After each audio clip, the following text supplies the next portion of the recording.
सप्ताह 8 दूसरा दिन यानी कि मंगलवार का दिन दिनांक 20 सितंबर 2022।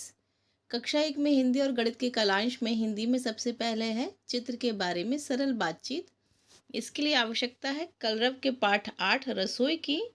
शिक्षक पहले से ही खुले और बंद छोर के प्रश्न की सूची तैयार कर लें। बच्चों को अपरिचित शब्दों के आने पर उन्हें उसके स्थानीय अर्थ पर चर्चा करते हुए समझाएं। चित्र पर चर्चा करने से पहले वातावरण सौहार्दपूर्ण बनाएं। बच्चों को एक घेरे में बिठाएं और चित्र चार्ट देखने के लिए कहें। अब आप बच्चों से चित्र चार्ट में दिख रही चीज़ों, घटनाओं, गतिविधियों के बारे में बंद छोर के प्रश्न पूछें। चर्चा को आगे बढ़ाएं। लेखन कार्य के लिए आप बच्चों से चित्र से संबंधित कोई चित्र बनाने को कहें और बने हुए चित्र को सभी को देखने के लिए कहें। शिक्षक देखें कि सभी बच्चे इस गतिविधि में प्रतिभाग करें। इसके बाद दूसरा कलांश ये है पाठ 8 रसोई। आप इस चित्र चार्ट की सहायता से पहले कलांश में गतिविधि करा सकते हैं। चित्र के बारे में चर्चा करनी है। आप बच्चों से पूछिए कि इसमें आपको क्या क्या दिख रहा है, ये कहाँ का दृश्य है। बच्चे बताने की कोशिश करेंगे कि उन्हें कुकर दिख रहा है, भुट्टा है, माचिस है, स्टूल है, रसोई में कुकर है, सिलबट्टा है, सब्जियां हैं, ये सब उन्हें दिख रही हैं।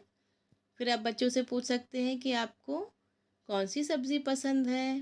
बच्चे बताएंगे उन्हें जो भी पसंद होगा। उसके बाद आप बच्चों से पूछिए इसमें ऐसी कौन सी वस्तु है जिस पर खाना पकाया जाता है। बच्चे बताएंगे गैस। क्या आपके घर में गैस है या आपके घर में खाना किस पर पकाया जाता है। इस तरह के प्रश्न बच्चों से करें। साथ ही और भी जो दिख रहा है आप और भी प्रश्न बना सकते हैं, जैसे कि और क्या दिख रहा है बच्चों, इसमें लालटेन दिख रही है, लालटेन किस काम आती है, रोशनी देने के। और घड़ा दिख रहा है, घड़े में क्या भरते हैं हम, पानी पीने के लिए। बच्चों यहाँ पर प्लेट्स कहाँ पर हैं। बच्चे बताएगा कि ये है प्लेट्स गोल गोल। तो आप उन्हें शेप के बारे में भी बता सकते हैं कि जो गोल हैं वो सारी प्लेट्स हैं। और क्या है, एक हंसिया है, हंसिया से क्या करते हैं, सब्जी काटते हैं। हंसिया बहुत शार्प यानी कि तेज नुकीला होता है, उससे बच के रहा करिए बच्चे आप लोग। और भी इस तरह के प्रश्न आप बच्चों से पूछ सकते हैं। रसोई है, रसोई के बारे में बच्चे ज़्यादा से ज़्यादा बताने की कोशिश करेंगे क्योंकि वो जानते हैं रसोई में क्या क्या सामान इस्तेमाल किया जाता है। वर्ण पहचान, ब्लेंडिंग व शब्द पठन। कलरव पाठ 9 बतख और चूज़ा की आवश्यकता होगी और त वर्ण से शुरू होने वाले शब्दों की सूची की। कालांश की शुरुआत में कविता करवाएं और बच्चों को सहज होने का समय दें। वर्ण पहचान के लिए पूर्व में उपयोग किए गए तरीकों से बच्चों को त वर्ण की ध्वनि एवं प्रतीक पहचान। कक्षा में प्रदर्शित सामग्री और कलरव के पाठ 9 बतख और चूज़ा में ता वर्ण को खोजने और अलग अलग तरीकों से ता वर्ण के लेखन का अभ्यास करवाएं। ब्लेंडिंग में पूर्व में बताए गए तरीकों का उपयोग करें और अब तक सिखाए गए वर्णों अक्षरों से मिलाकर बनने वाले शब्दों को मिलाकर पढ़वाने का अभ्यास करवाएं। शब्द पठन के लिए पूर्व में उपयोग किए गए तरीकों से बच्चों को अब तक सिखाए गए वर्णों अक्षरों से मिलकर बनने वाले नए नए शब्दों को पढ़ने का अभ्यास करवाएं। इसके बाद बच्चों को 3-4 सरल शब्द देकर सुनकर लिखकर लिखने का अभ्यास करवाएं। लेखन कार्य के लिए कार्य पुस्तिका के पाठ 51 पर कार्य करना है। शिक्षक देखें कि सभी बच्चे इस प्रक्रिया में भाग लें। तीसरा कालांश है साझा और लोगोग्राफिक पठन। इसके लिए आवश्यकता है बिग बुक चिड़िया की। बिग बुक के पठन से पहले कालांश की शुरुआत छोटी कविता से करें, बच्चों को सहज करें। फिर आप पिछले दिन हुई चर्चा का दोहराव कुछ प्रश्नों को पूछकर करें। फिर आप बिग बुक की कहानी का 2 बार साझा पठन करें और कहानी में आए मुख्य शब्दों को बोर्ड पर लिखें, 2-3 बार पढ़ें। इसके बाद एक एक करके बच्चों को बोर्ड के पास बुलाएं और इन शब्दों को पढ़ने का अभ्यास करवाएं। ये देखें कि क्या सभी बच्चे साझा पठन में भागीदारी कर रहे हैं या नहीं। जो नहीं कर पा रहे हैं उनकी पहचान करें और उनके साथ थोड़ा और प्रयास करें। तो ये थे हिंदी के तीनों कालांश। अब देख लेते हैं कार्यपत्रक। ये है वो कार्यपत्रक पाठ 51। दूसरे दिन का चित्रों को पहचान कर उनकी पहली ध्वनि अपने साथी को बताएं। तराजू, तरबूज, इस तरह की ध्वनि आएगी। फिर ता वर्ण वाले गोले में रंग भरना है। फिर ता लिखना है, मिलाकर पढ़ना है। सा और त, सात, काका, रात, मामा, इस तरह के शब्द मिलाकर पढ़ना है। तो ये था वो कार्यपत्रक। सप्ताह 8 मंगलवार को गणित में जो पहला कालांश है, इसमें शिक्षण योजना 2 करनी है। 1 से 5 तक की संख्याओं की मात्रात्मक समझ बनानी है। संसाधन है कंकड़, पत्ती, कटोरी, चम्मच आदि। नए शब्द हैं गिनकर बताओ, लेकर आओ। और आवश्यक पूर्व ज्ञान है संख्या पूर्व ज्ञान व अपने परिवेश की वस्तुओं को पहचानना।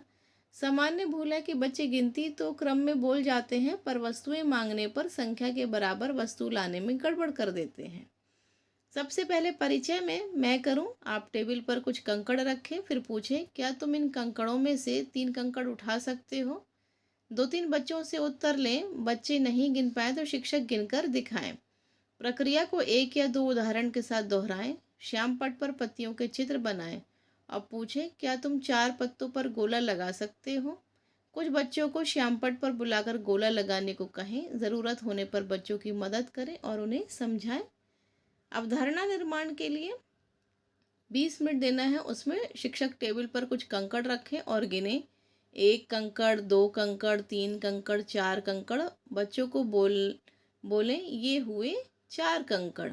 अब आप समझाएं। आप 5 कोई भी वस्तुएं जैसे कंकड़, पत्ते, लकड़ी के टुकड़े लाएं। फिर पूछें आप कितनी वस्तुएं लाए हैं। क्या आपको लगता है कि आप सही संख्या में वस्तुएं लाए हैं।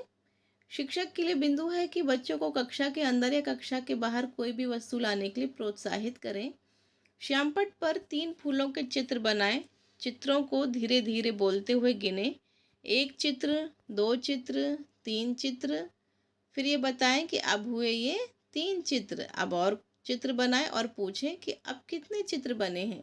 ऐसे और भी सामानों के साथ आप ये चर्चा कर सकते हैं, जैसे 1 toffee, 2 toffee, 1 pencil, 2 pencil, 3 pencil. कुछ भी आप श्यामपट्ट पर बनाकर उनके साथ ये गतिविधि कर सकते हैं। अभ्यास कार्य के लिए 10 मिनट देना है। उसमें श्यामपट्ट पर चित्र बनाएं और बच्चों को मिलान करने के लिए कहें। जैसे कि चम्मच के चित्र को 2 से क्यों मिलाएं। क्योंकि 2 चम्मच हैं।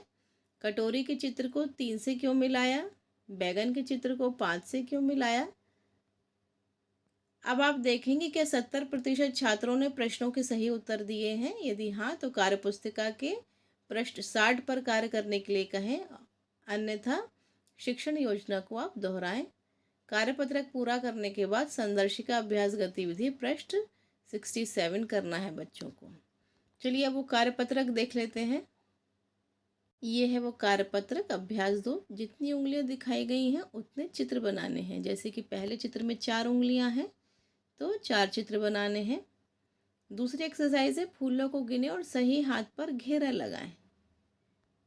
गिनती करें और मिलाएं। चौथा है जो गलत है उस पर क्रॉस और जो सही है उस पर टिक का निशान लगाएं। तो ये था वो कार्यपत्रक जो बच्चों को मंगलवार के दिन करना है। इसके बाद लास्ट पीरियड में वही जो गणित के पहले कालांश में किया है उसी को दोहराना है। फिर मिलती हूँ आपसे नेक्स्ट डे के कार्य के साथ। तब तक के लिए गुड बाय।